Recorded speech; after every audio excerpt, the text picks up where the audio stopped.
বাজার থেকে কিন্তু আমরা অনেক চড়া দামে মোরব্বা কিনে থাকি, তবে আজকের রেসিপি দেখে যদি বাসায় ট্রাই করে থাকেন তবে কিন্তু অনেক টাকাই সাশ্রয় হবে। আসসালামু আলাইকুম, আমি মনিরা মুন্নি, কুকিং চ্যানেলে সবাইকে স্বাগতম।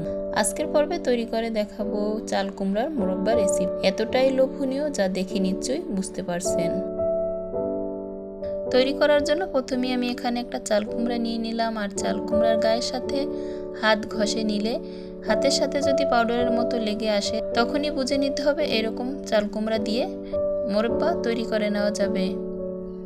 এক পর্যায়ে স্কিন ছাড়িয়ে বড় করে টুকরো করে কেটে নিলাম, আর ভিতরের অংশের বিচিও ফেলে দিয়েছি, আর বিচির কালারটা এরকম থাকবে, ভেঙে নিলে খুবই শক্ত হবে বিচিটা। এক পর্যায়ে কিন্তু বড় টুকরো করে কেটে নেওয়া কাঁটা চামচের সাহায্যে নরম করে নিয়েছি।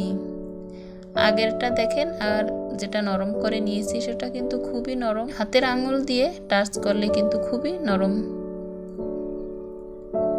এভাবে সবগুলো টুকরো করা স্লাইস কাঁটা চামচের সাহায্যে নরম করে নিয়ে এরপরে কেটে নিতে হবে। আপনি আপনার মন পছন্দ মতো কেটে নিতে পারবেন, স্কোয়ার শেপ দিয়ে কেটে নিতে পারবেন, কিংবা এভাবে লম্বা লম্বা করেও কেটে নিতে পারবেন। আমি যেভাবে কেটে নিলাম তাই স্ক্রিনে দেখিয়ে দিলাম। সবগুলো এক পর্যায়ে কেটে নিয়ে একটা পাত্রে তুলে নিব, আরও একটা বড় পাত্রে পর্যাপ্ত পরিমাণ পানি নিয়ে নিব।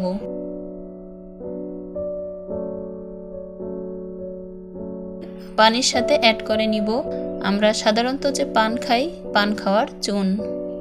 এখানে কিন্তু লেখা আছে পান পাতার ঝিনুক চুন। এই চুন আমরা পানের সাথে কিন্তু খেয়ে থাকি। ছোট ছোট টিপস সহ আজকের ভিডিও কোনো প্রকার স্কিপ করা যাবে না, স্কিপ করে গেলে ভিডিওর কোনো অংশ বাদ পড়ে যাবে।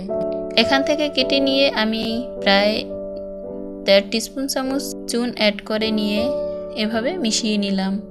এরপরে কেটে নেওয়া টুকরোগুলো পানিতে ডুবিয়ে রাখবো প্রায় 8 থেকে 9 ঘন্টার জন্য। হাতে সময় থাকলে আরও বেশি সময় রাখতে পারেন, কোনো সমস্যা নাই, তবে 7 থেকে 8 ঘন্টার জন্য রেখে দিতে হবে।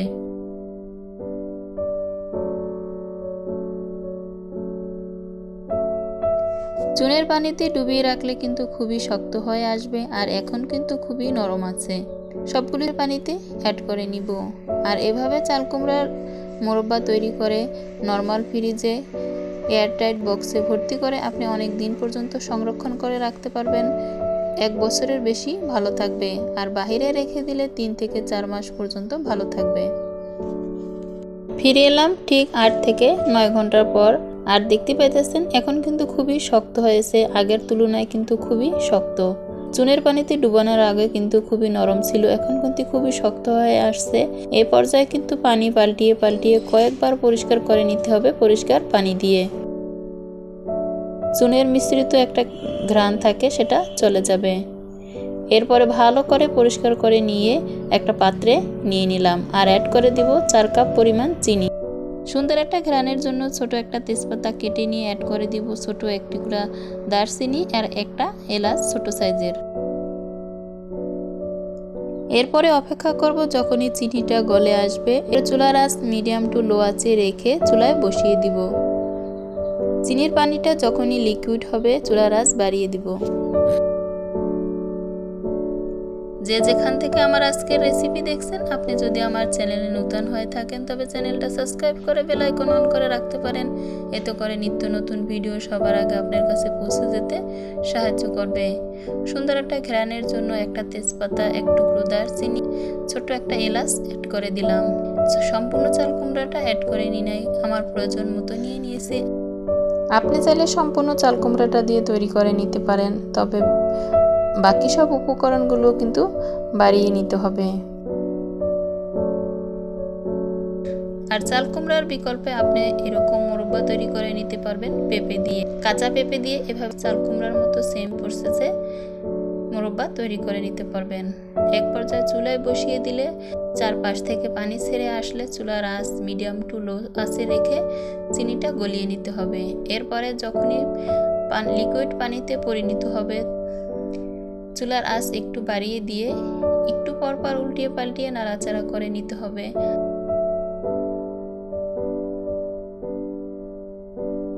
প্রায় প্রায় 15 থেকে 20 মিনিটের মতো জাল করে নিলেই এক পর্যায়ে পানিটা শুকিয়ে আসবে আর এরকম একটা লুক চলে আসবে। এই পর্যায়ে কিন্তু অনবরত এবার নাড়াচাড়া করে দিতে হবে যাতে পেনের সাথে লেগে না যায়।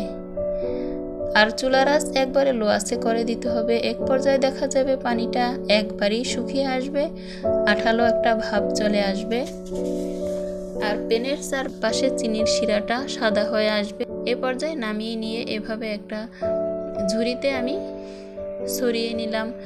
যদি ছড়িয়ে না নেন একত্রিত করে রাখলে জমাট বেঁধে যাবে। ঝুড়ির নিচে একটা পাত্র অ্যাড করে নিয়েছি।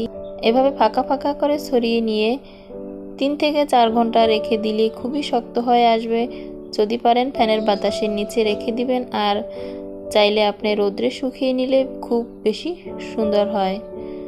রোদ্রে শুকিয়ে নিলে সহজেই অল্প সময়েই শক্ত হয়ে আসে আর দীর্ঘদিন সংরক্ষণ করে রাখলে বেশ ভালো থাকে।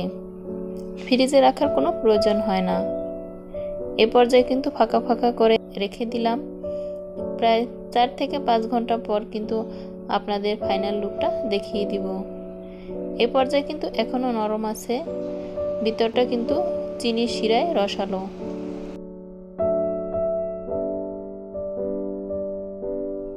আর রোদ্রে শুকিয়ে নিলে কিন্তু বেশি সময় লাগবে না, 3 থেকে 4 ঘন্টা কড়া রোদ্রে শুকিয়ে নিলে খুবই শক্ত হয়ে আসবে।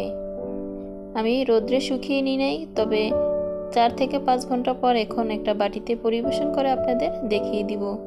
যে যেখান থেকে আমার আজকের ভিডিও দেখছেন, আপনি যদি চ্যানেলে নতুন হয়ে থাকেন চ্যানেলটা সাবস্ক্রাইব করে বেল আইকন অন করে রাখতে পারেন। ফ্রিজে না রেখে বাইরে রেখে দিলে এভাবে কাচের জারে রেখে দিতে হবে। ভিডিওর শেষ পর্যন্ত যারা সাথেই ছিলেন, অন্তরের অন্তরস্থল থেকে অনেক অনেক দোয়া ও ভালোবাসা। সবাই ভালো থাকবেন, সুস্থ থাকবেন। আল্লাহ হাফেজ।